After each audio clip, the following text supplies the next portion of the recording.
Shalom Alahim, Bisam, Yosua, Hamasya, sama salam sejahtera bagi kita semuanya.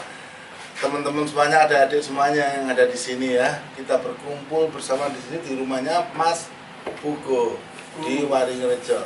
Oke, pada kesempatan kali ini kita berkumpul bersama. Mungkin ada dari Anda semua, kalian semua yang akan bertanya kepada saya tentang sejarah gereja atau tentang Alkitab atau tentang doa-doa. Monggo silakan. Mumpung saya masih ada waktu, karena setelah ini saya mau syuting iklan. Ya. Mas Bayu, Ya, kenapa? aku mau tanya, itu kenapa peran gereja tidak bisa terlepas dari peranan para rasul? Bentar, saya merokok dulu. Oh iya. Ya, mau jago. Sebab seperti ini. Kalau kita kembali ke sejarah gereja, gereja didirikan tahun berapa? Ada yang tahu? Enggak tahu, Pak. Masa masih. Ngawur. Gereja didirikan pada tahun 33 Masehi. Ya, 33 Masehi, yaitu ketika Tuhan Yesus berkata kepada Simon Petrus, Petrus, di atas batu karang ini aku akan mendirikan gerejaku. Dalam bahasa Ibrani namanya, dalam bahasa Yunani namanya Eklesia, jemaat. Ya, pinter lagi sama tadi. Ya, Anak coding. Anak coding. Malah ngerti loh. Oh, kayak Jadi, tarki yuk, Bos. Yesus mendirikan gerejanya di atas batu karang. Batu karang itu siapa? Batu karang siapa? Bunda Maria. Ngawur. Batu karang itu adalah kolega para rasul yang pada waktu itu diwakili oleh Petrus. Ya, makanya aslinya jenenge Petrus apa? Aslinya? Suroso. Nggak tahu. Petrus aslinya jenenge Simon. Oh, Ya kan? iya. Nama Petrus itu adalah Simon. Dia adalah blasteran ya. Ibunya Yahudi, bapaknya namanya Yohanes, itu orang ibunya Yunani, bapaknya Yohanes, namanya Yohanes juga, itu orang Yahudi. Jadi Petrus itu blasteran, bukan Yahudi asli dia. Nah, dia bernama Simon. Nah, lalu Petrus itu diberi julukan oleh Tuhan Yesus sebagai Simon, diberi julukan oleh Tuhan Yesus sebagai Petrus, batu karang. Petrus itu artinya batu karang. Ya, Petrus itu, atau dalam bahasa Aram namanya Kefas, yang artinya batu karang. Artinya seperti ini. Kenapa pertanyaanmu tadi? Gereja tidak bisa meninggalkan para rasul, sebab Tuhan Yesus mendirikan gerejanya di atas pondasi para rasul, ya. Petrus, di atas batu karang ini aku mendirikan gerejaku. Artinya Petrus di atas para rasul, ya kan? Aku mendirikan gerejaku. Jadi sebagai gereja Tuhan Yesus tidak bisa meninggalkan para rasul, tidak bisa. Ya. Nah, Alkitabnya saja Matius, Lukas itu para rasul. Ya kan? Kisah kejadian, apa itu jenis kok kejadian? Kisah para rasul, surat Petrus, semuanya ini kan para rasul. Artinya gereja Tuhan Yesus tidak bisa meninggalkan para rasul. Sebab Tuhan Yesus pada tahun 33 Masehi, ya saya ulangi, itu berkata kepada Petrus sebagai ketua kolega para rasul, bahwa saya akan mendirikan jemaatku, eklesiaku, di atas kamu, di atas Petrus, di atas batu karang, di atas para rasul. Itu ya. Jadi seperti itu pertanyaanmu. Jelas Bunda? Jelas. Jelas ya? Itu ya. Ada pertanyaan lagi? Yo, Satya. Wah, sudah jelas. Sudah jelas. Bingung teman-teman. Ono jano. Apa? Ayo. Yesus no. Mas Bayu, saya mau tanya Mas Bayu. Terus.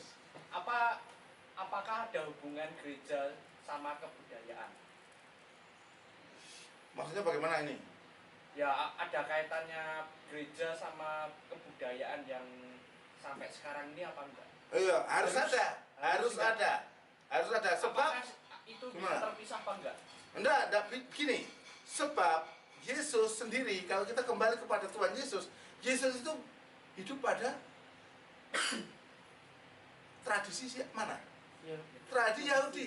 Nah, Yesus, para rasul awal itu, gereja-gereja awal, mereka, cara liturgi mereka itu tidak bisa terlepas dari cara liturgi orang-orang Yahudi. Kalau kalian tahu gereja ortodok atau gereja-gereja ritus timur, ya kan? Mereka cara berdoanya, cara liturginya atau liturgimtomnya itu sangat mirip sekali dengan orang-orang Yahudi. Ya, artinya gereja tidak bisa terlepas dari kebudayaan yang setempat. Itu namanya kulturasi budaya. Ya, nek gerejane wong Jawa, ya kudu modele kaya Jawa. Ya kan?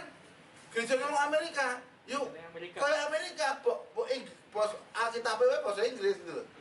Ya kan? Kalau di kita kan budaya orang Jawa, ada juga kita bahasa Jawa. Jadi tidak menutup kemungkinan untuk kulturasi budaya. Gitu. Ada tanya lagi? Mas Bayu. Menurut Mas Bayu, gereja itu bisa mengikuti zaman apa enggak? Ada Bisa. modern atau gereja yang kuno itu bedanya apa? Bisa. Jadi seperti ini. Gereja modern itu ya, itu adalah gereja-gereja barat. Jadi gereja itu dibagi dua. Gereja barat dan gereja timur. Ya. Kalau gereja barat itu ya Katolik Roma. Ya, Katolik Roma. Nah, setelah Katolik Roma pada abad ke-16 Martin Luther memecahkan diri dari Katolik Roma. Akhirnya timbul gereja-gereja Protestan. Ini adalah gereja barat. Ini gereja modern. Ritualnya adalah ritual modern. Ya, nah kalau gereja-gereja yang masih kolot itu gereja-gereja timur. Ya, 23 yuridiksi gereja timur yang dinamakan gereja ortodok, ya kan? Itu masih tradisinya benar-benar seperti zaman Tuhan Yesus dulu. Gitu loh. Kalau seperti ada ya satu gereja namanya gereja ortodok Syria. Itu cara berdoanya seperti apa? Seperti saudara muslim. Ya kan? Sholat, tapi sholatnya 7 waktu, bukan 5 waktu. Kalau gereja ortodok Syria itu sholatnya 7 waktu. 7 waktu kenapa? Karena mengikuti sengsara sampai wafat Yesus. Ya, Yesus dari jam 6 pagi sampai jam 12 malam. Itu selalu mengikuti sengsara dan wafat Yesus. Setiap perhentian seperti jam 12 siang mereka berdoa, sholat dulu. Karena apa? Pada waktu jam 11 siang itu Tuhan Yesus disalib. Nanti jam 3 sore mereka berdoa lagi. Karena pada waktu jam 3 sore itu Tuhan Yesus mati. Jam 6 sore berdoa lagi. Karena pada jam 6 sore itu Tuhan Yesus diturunkan dari salib. Jam 9 malam mereka berdoa lagi. Sebab jam 9 malam itu Tuhan Yesus ada di dalam makam. Jadi setiap hari ritual mereka, ritus kehidupan mereka selalu mengikuti kisah sengsara dan wafat Yesus. Jadi kehidupan mereka tidak bisa terlepas dari sengsara Yesus. Mereka memakai teologi salib. Ya. Katolik Roma juga memakai teologi salib. Sama. Cuma kalau Katolik Roma itu sudah mulai modern. Jadi hal seperti itu sudah ditinggalkan. Nah, itu masalah tradisi ya. Tradisi lama itu yang sampai sekarang dipakai oleh gereja-gereja ortodok. Itu baru dengar ya.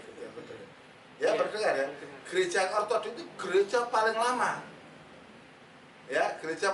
Jadi Yesus mendirikan gerejanya tadi tahun 33 Masehi. Nah, sekitar pada abad ke-1 2 Masehi gereja ini pisah.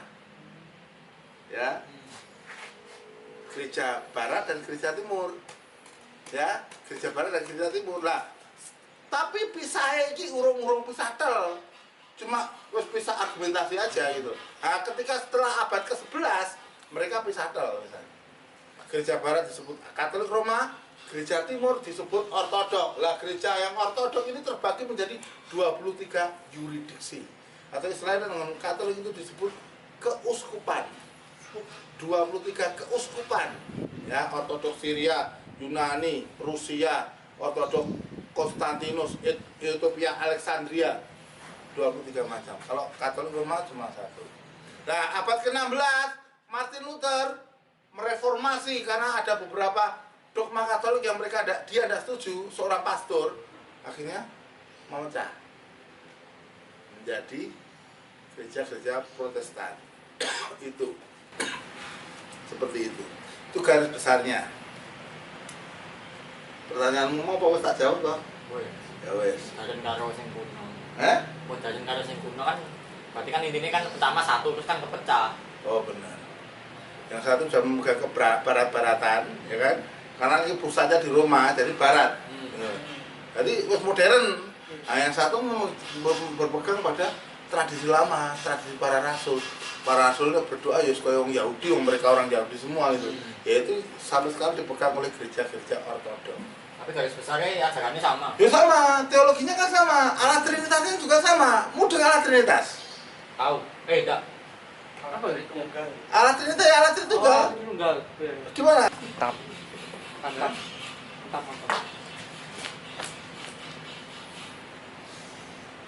Apa ngomong gue? Tutup. Hei. Tutup. Oke, sudah jelas adik-adik semua? Jelas. Terima kasih atas atensinya. Ternyata kalian semua masih ada anak-anak bangsa yang ingin belajar tentang kekristenan. Sebab kekristenan itu bukan hanya omong kosong, tapi kekristenan ini adalah sejarah.